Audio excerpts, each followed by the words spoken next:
மஞ்சார பூசிக்கின என்ன மலையிட்ட மன்னவன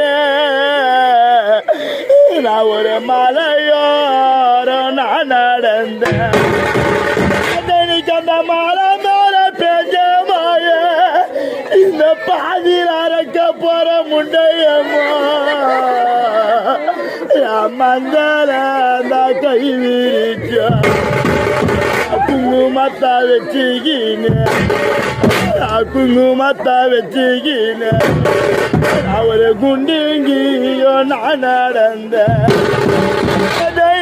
அந்த குண்டிங்கி